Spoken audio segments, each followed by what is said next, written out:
இன்னைக்கு நம்ம திருநீற்று பச்சிலை அப்படிங்கிற ஒரு இலை இருக்கு, அதை பத்தி பார்க்க போறோம். அதாவது பேசில் சீட் இருக்கு இல்லையா, அதோட லீஃப்.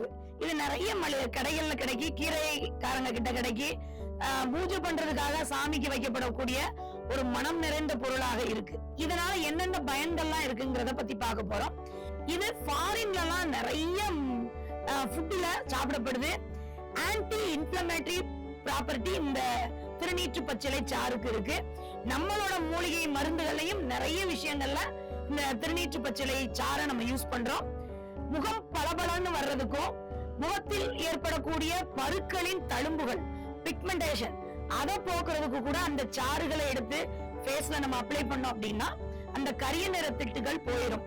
அப்புறம் நுரையீரல்ல சளி ரொம்ப நாளா இருக்கு அப்படிங்கிறவங்களுக்கு இது இன்ஃப்ளமேஷனை கரைக்கக்கூடிய பொருள்ங்கிறதுனால ஈஸியாவே சளியை கரைச்சிருது.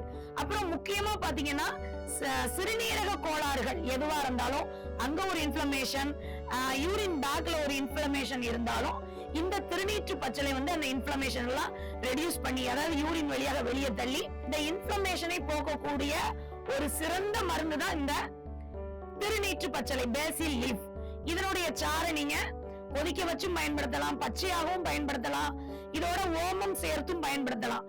இந்த எந்த ஒரு வடிவிலாவது நீங்க வாரத்துல ஒரு நாள் பயன்படுத்துங்க. அல்லனா துவையல் வடிவிலாக, உணவில் கூட நம்ம துவையல் வடிவிலாக நம்ம இந்த திருநீற்று பச்சிலைய சாப்பிடலாம். மேலும் இந்த சாறை கால்ல கருநிற திட்டுகள் இருந்தாலும், கழுத்துல இருந்தாலும், முகத்தில் பருக்கள் தழும்புகள் இருந்தாலும் நல்லா சாறு எடுத்து அந்த பாட்டில வச்சுட்டீங்க அப்படின்னா இந்த தழும்புகள் மெல்ல மெல்ல மறைய ஆரம்பிச்சிடும். இதை நீங்க கண்டிப்பா செஞ்சு பாருங்க.